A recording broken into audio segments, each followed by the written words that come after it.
Welcome to our 2025 recap video, year in review. What better place to do it than my favorite place on earth, my cottage. This is a place where I come to get away from busy life in all forms, business, work, racing, etc. So what better place to film it than here? We're going to talk about what went down this year, the good, the bad, what we could improve on, and what we learned. Let's get to it.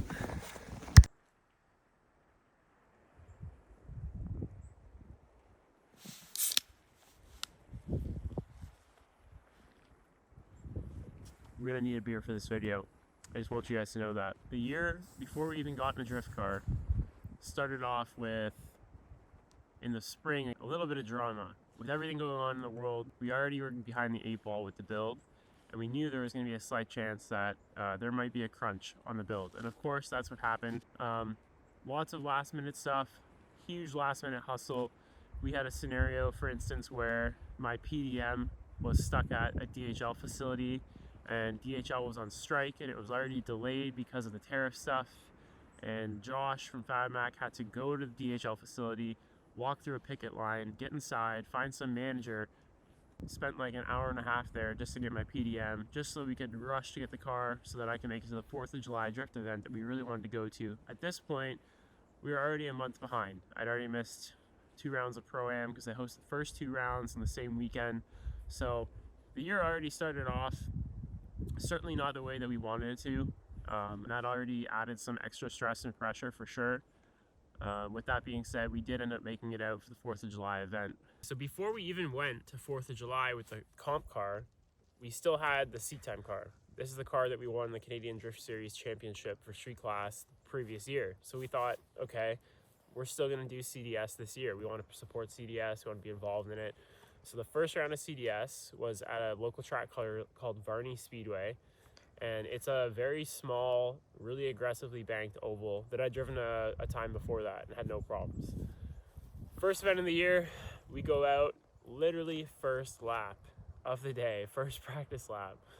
I go out, I initiate, I grab the handbrake to set my height on the bank, get right back on the throttle, and unbeknownst to me at the time that this was happening, but what ended up happening was when I grabbed the handbrake, it sheared the welds on the dual caliper bracket. The dual caliper started getting punched through the wheel as it was rotating, destroyed the rim, and then it ended up getting lodged behind the foot brake caliper.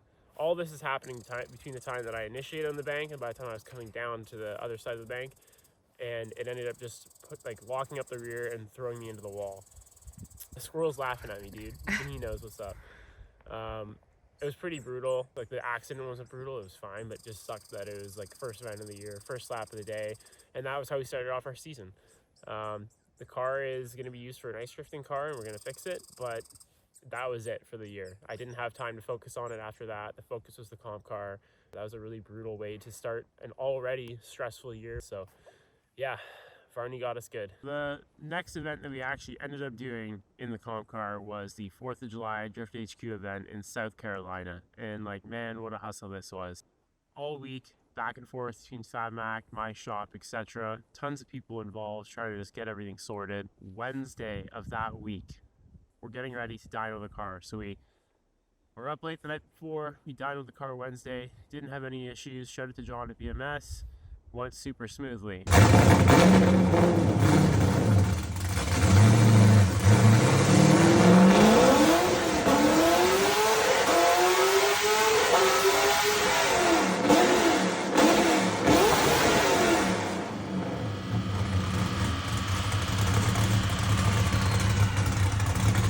Next step, Thursday, the goal was to go to Cayuga and test the car. So thanks to my boy Dov and NV Auto, he ended up hooking that up. We went to our local track, Cayuga, Toronto Motorsports Park. That morning, we went to NV Auto, did an alignment. Then we went to Cayuga and tested. Testing went smoothly, a few little minor things we worked out. We tested for about 2 hours, killed a few sets of tires. Then we left Cayuga at around 2:30 in the afternoon and drove straight from Cayuga in Toronto through the night. We got there at 5 a.m. We slept for half an hour, got up at 6, got our spot in the pits, and then we had to start day one.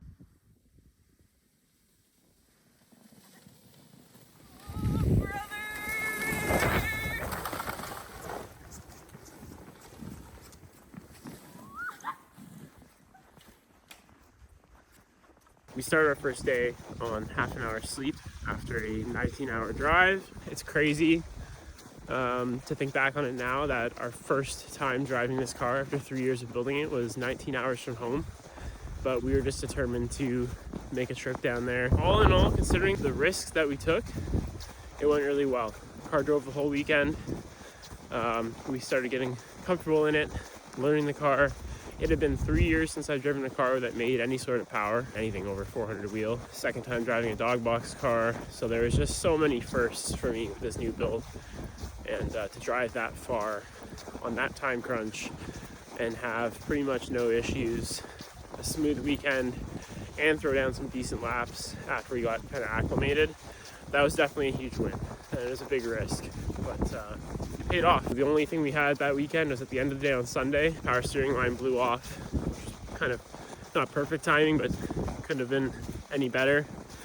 And yeah, after 2 days of ripping with the boys in Carolina, we packed up, went home, and had a list of things to improve on the car for the next event. My next event is our first CDS comp. I thought it was a great opportunity to jam with some local homies that I trusted on a track that I knew, and just continue to improve upon what we knew we needed to fix with the race car.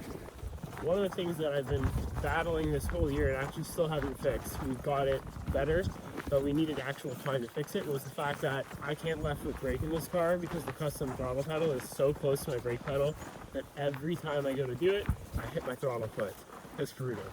Those of you who know, when you're tandeling in certain situations, it's definitely a really valuable tool.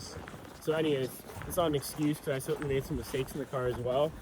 But at CDS, we definitely didn't get the result we wanted. We won some battles, lost some battles.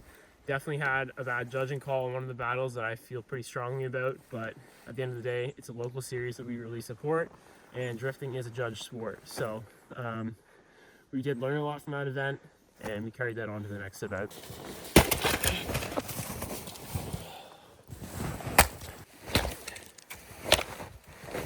Lake Erie Pro-Am, that was the next event we did.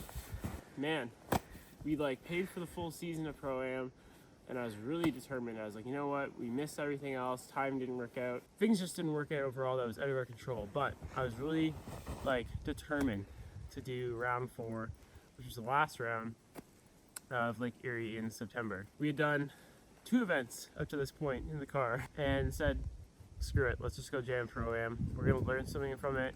My team is gonna learn what a Pro-Am event is like, learn how to work with me in the car. It's gonna be good for everybody.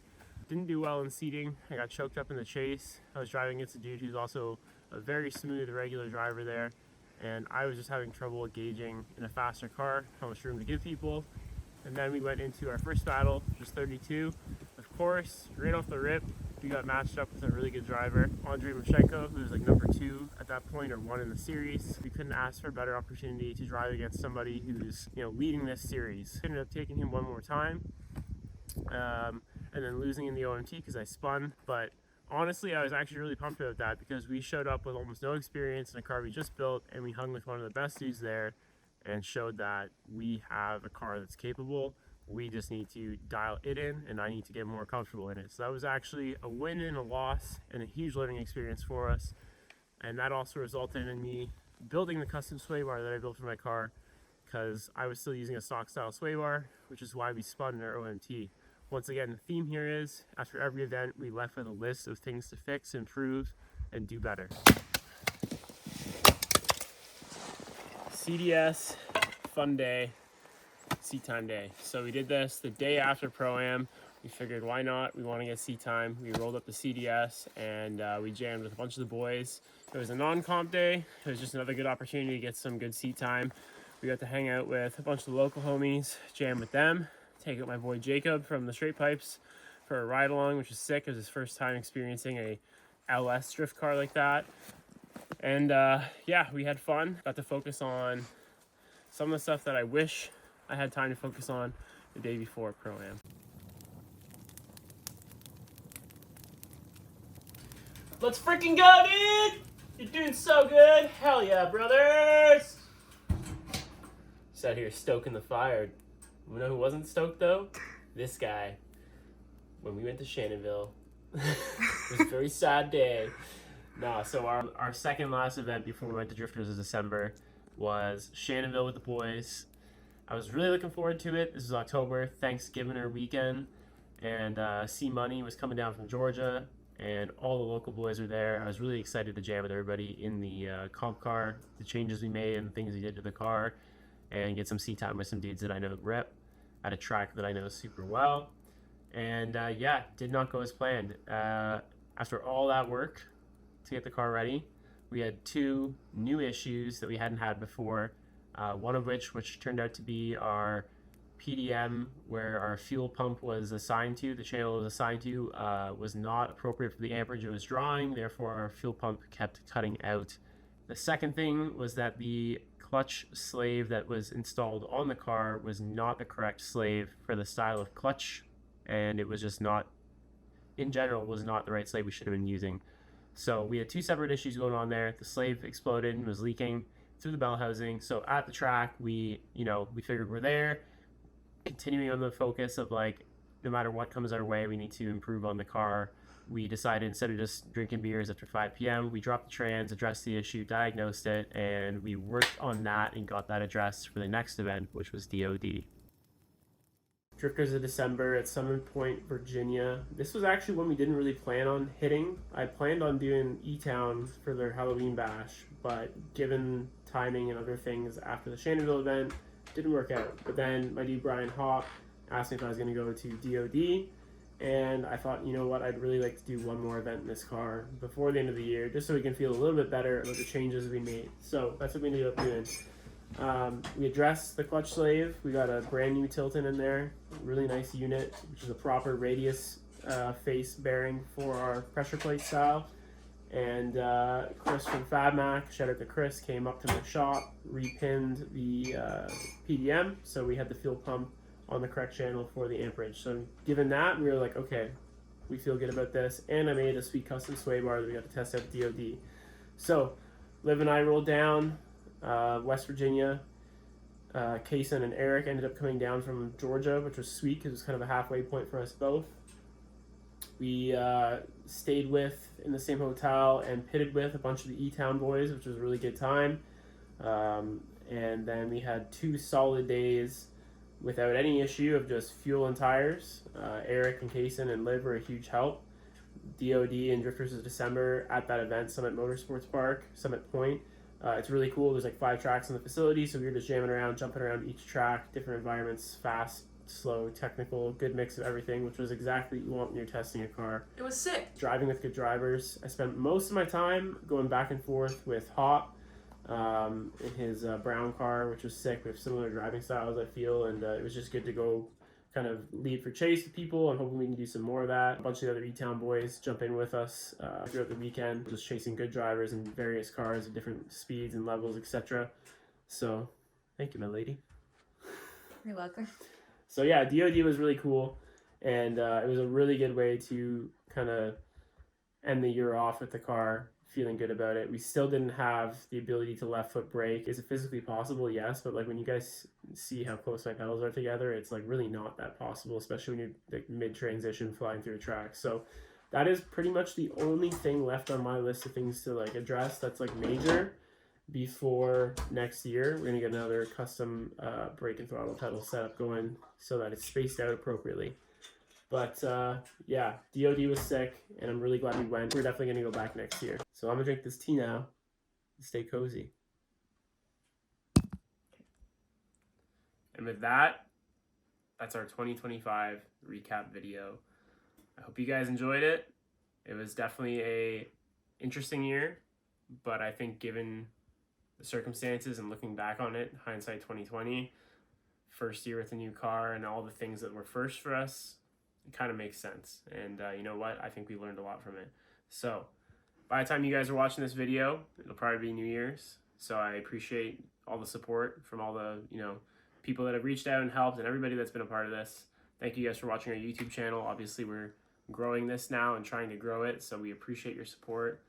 I don't know exactly what 2026 is going to hold yet, but I know it's going to be fun. And we're just continuing on the path of trying to do drifting and have fun with it. and take it to the highest level that we possibly can, whatever that may be. We want to make sure that you guys are enjoying our content. So if there's a certain type of video or style or suggestions that you guys have, let us know. We're making this content for you guys. Like, it's not for us, right? So let us know. But otherwise, we appreciate your support. Have a great year, and we'll see you guys in 2026. Happy holidays.